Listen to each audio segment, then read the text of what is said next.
Let me tell you, episode ancaman terhadap negara. Assalamualaikum, halo guys, ni hao, hao, annyeonghaseyo. Perkenalkan, nama aku Nadila Puspita Ayu, aku dari kelas 10 MIPA 5. Di video kali ini kita akan berbincang-bincang hangat, jarang-jarang ya anak muda membahas tentang negara kayak gini. Di video kali ini kita akan ngebahas tentang ancaman yang pernah ada di negara dan mungkin terjadi di negara Indonesia ini. Ya, sebelum kita mulai ke bahasannya, kenalin di sebelah kanan aku ada kakak sepupu aku.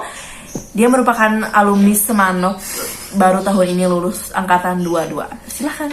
Halo semuanya, nama aku Adistira Gila Susilo Putri. Aku kakak sepupunya Nadila, sekaligus aku juga alumni SMA Negeri 4 Bandung tahun 2022. Pokoknya kita Semanok banget. Semanok aja. Oke, kita langsung lanjut ke bahasannya. Dimulai dari mana ya? Mungkin apa ya? Bisa jelasin dulu nih sedikit kayak ancaman-ancaman buat negara kita tuh bisa ngancem di bidang apa aja sih?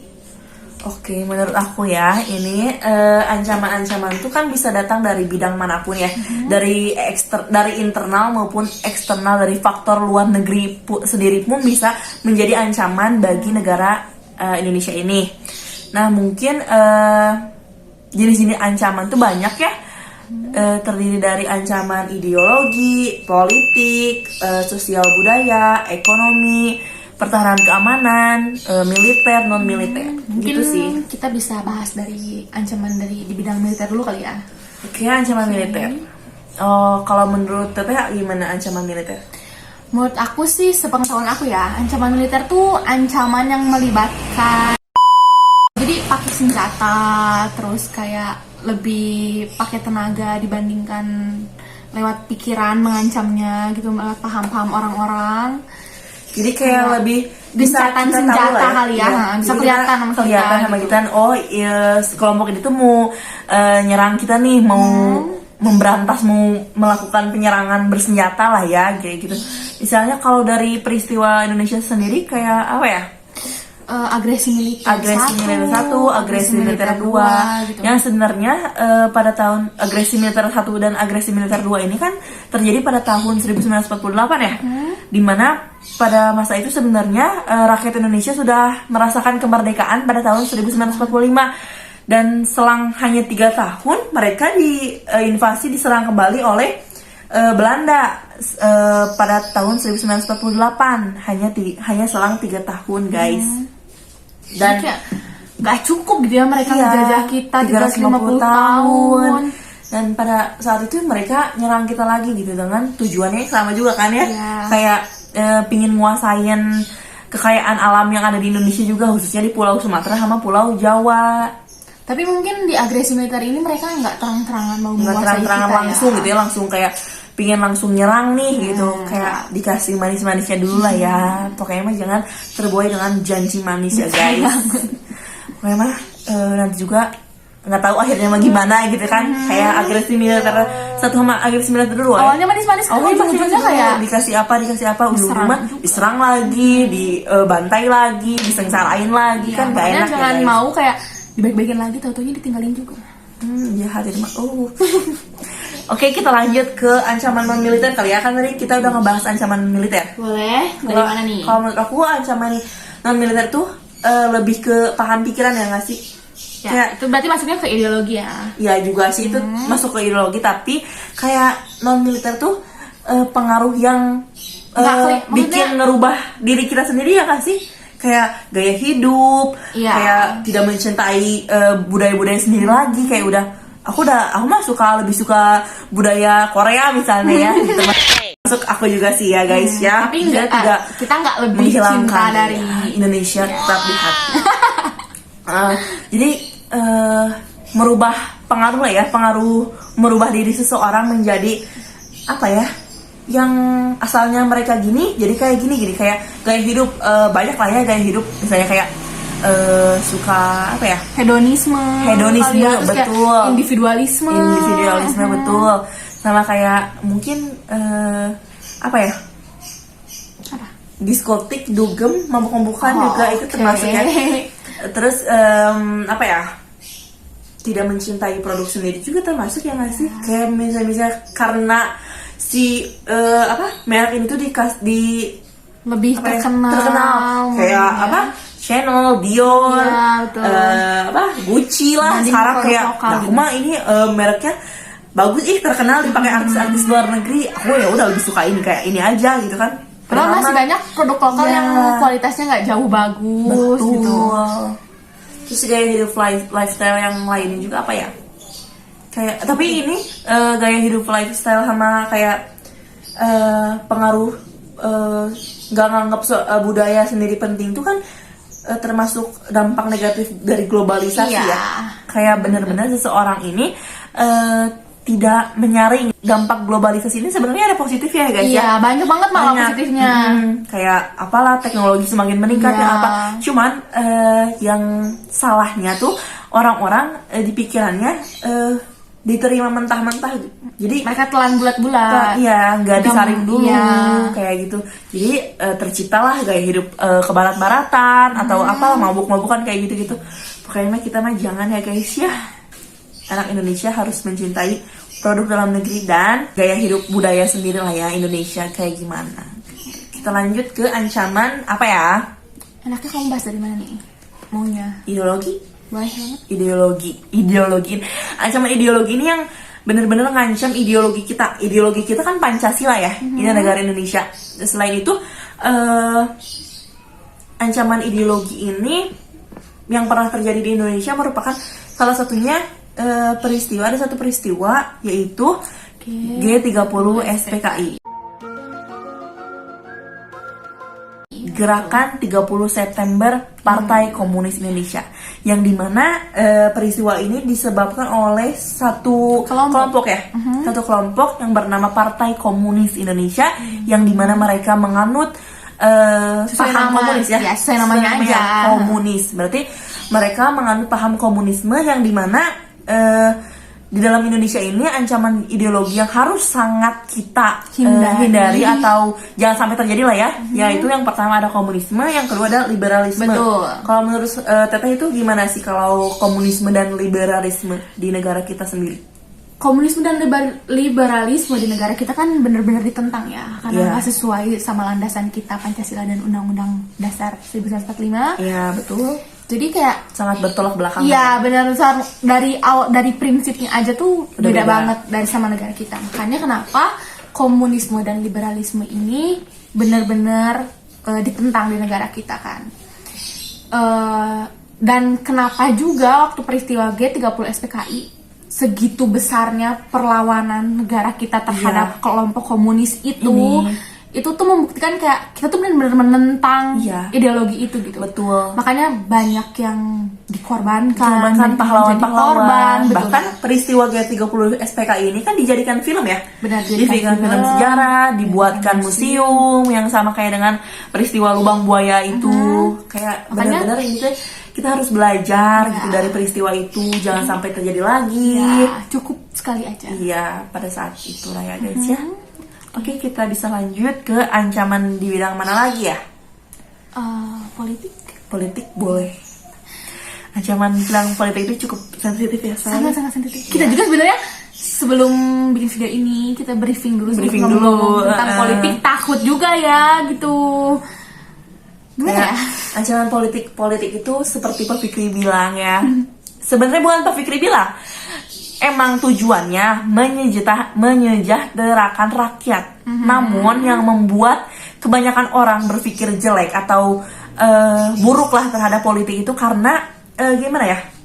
Karena ini ya, maksudnya orang-orang yang menjalankan politik itu sendiri ya. Ya, kayak dilihat dari banyaknya kasus korupsi ya, politik uang. Yaitu yang politik uang ya, korupsi itu yang dilakukan oleh pejabat. Maka dari itu banyak masyarakat yang menganggap bahwa pejabat-pejabat politik ini tidak bertujuan untuk menyejahterakan rakyat gitu, hanya kepuasan tersendiri gitu kan. Ya, bahkan menyejahterakan mereka sendiri ya, menyejahterakan rakyat atau menyejahterakan wakil rakyat gitu. Jadi ancaman politik tuh banyak ya sebenarnya, dari korupsi tadi, terus apa lagi ya?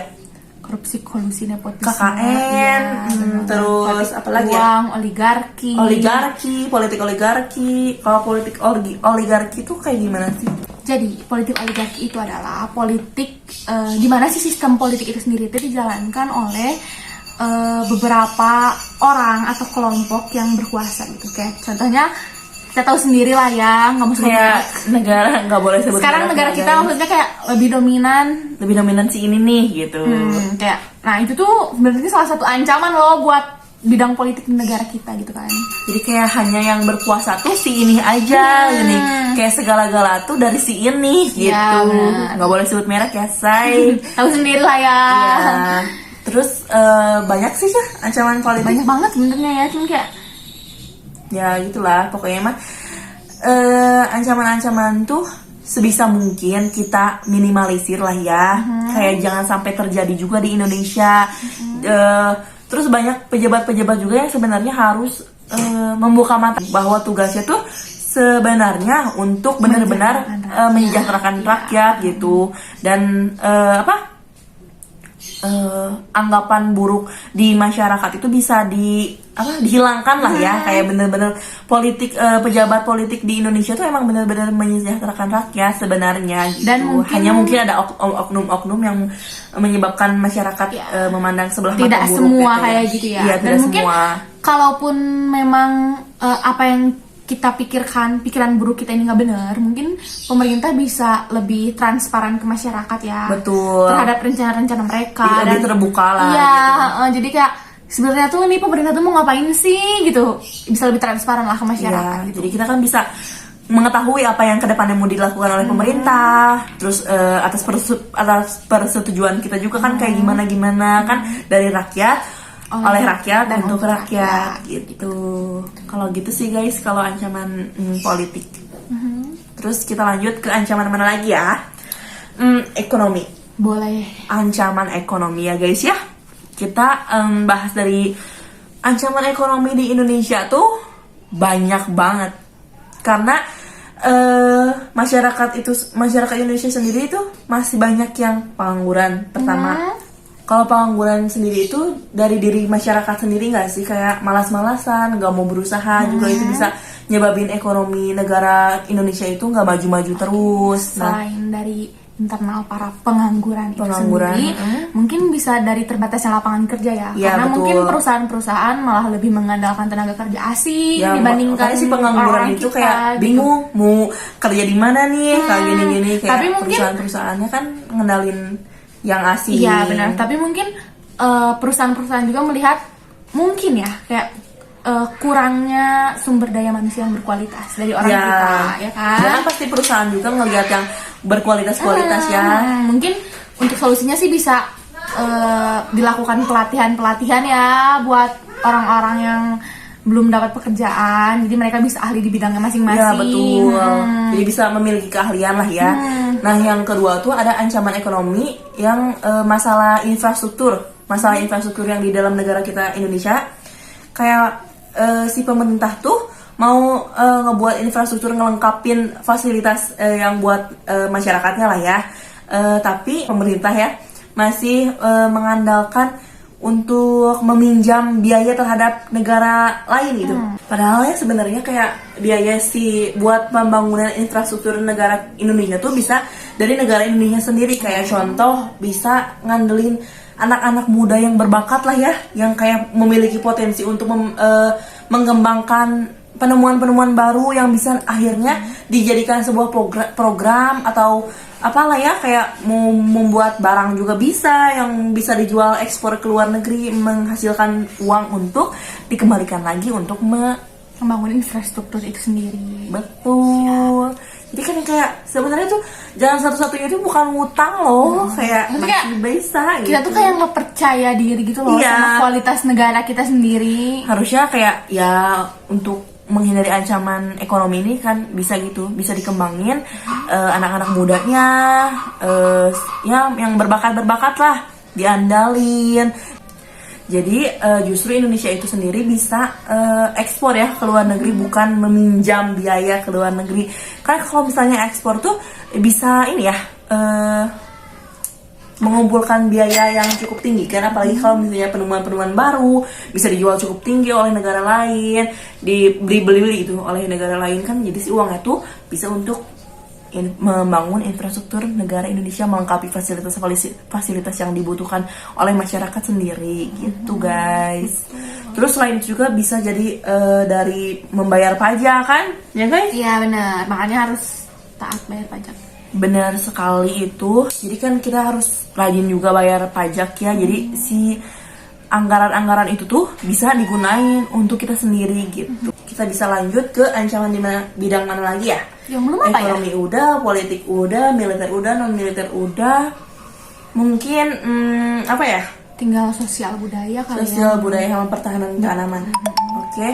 Mungkin kita mulai dari sosial budaya. Ancaman di sosial budaya. Ancaman sosial budaya tuh kayak ancaman yang ini ya, mempengaruhi kebudayaan kita juga bisa. Nah, sebenarnya banyak banget sih kayak perubahan lifestyle pun ya itu termasuk kan iya. kata kayak tadi termasuk ancaman non militer juga kan, dan ini juga merupakan ancaman sosial budaya yang akhir-akhir ini yang bahkan sampai saat ini juga masih ini ya, masih bangsa Indonesia ini masih terpengaruh oleh ancaman sosial budaya ini. Salah satunya tidak mencintai budaya sendiri, menghilangkan bahkan ada yang menghilangkan budaya sendiri dan lebih memilih budaya yang lain dan bahkan luar negeri gitu.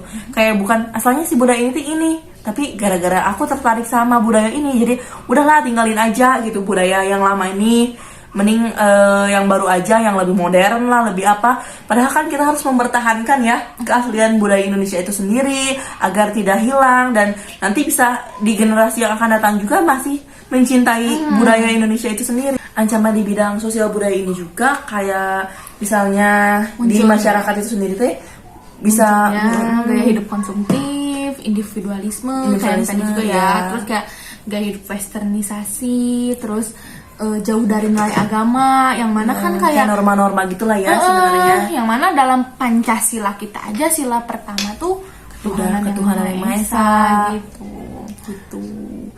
Jadi gimana kan misalnya diibaratkan ya seperti segitiga gitu kan ya.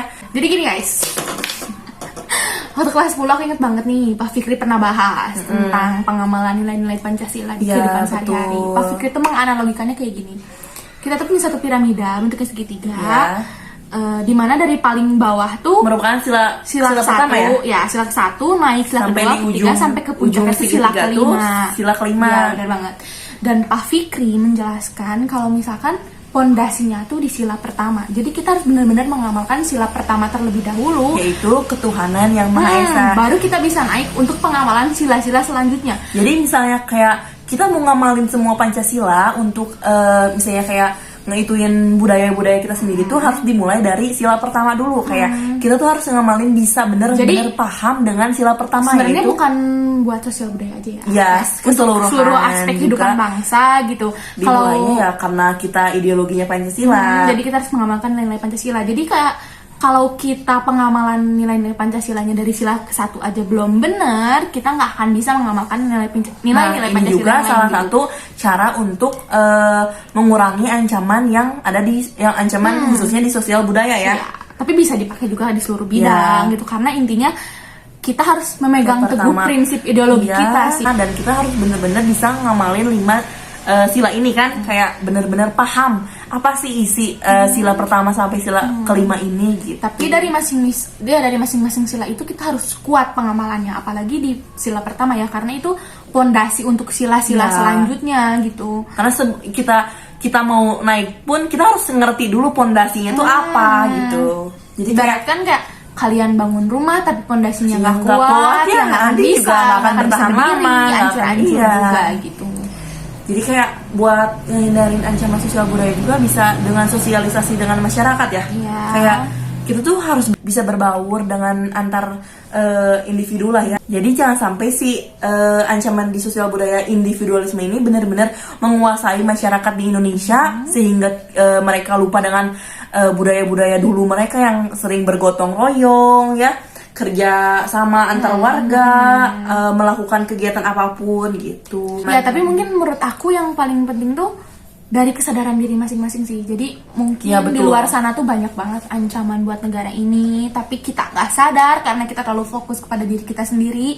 Jadi mungkin aku mohon, terutama buat anak-anak milenial di luar sana, kayak lebih buka mata terhadap kondisi bangsa, Betul, kondisi sekitar, ya. kayak nih. Kondisi bangsa tuh lagi kayak gini nih. Iya, kayak negara kita tuh Gitu. lagi kayak gini nih, gitu. Walaupun masuknya era globalisasi tuh, kita harus bisa menyaring ya. Iya. Kayak positif-positifnya aja gitu guys yang diikutin. Oke, yang terakhir kita akan ngebahas tentang ancaman di bidang pertahanan dan keamanan. Sebenarnya ancaman di bidang pertahanan dan keamanan ini juga hampir sama ya kayak di bidang militer ya.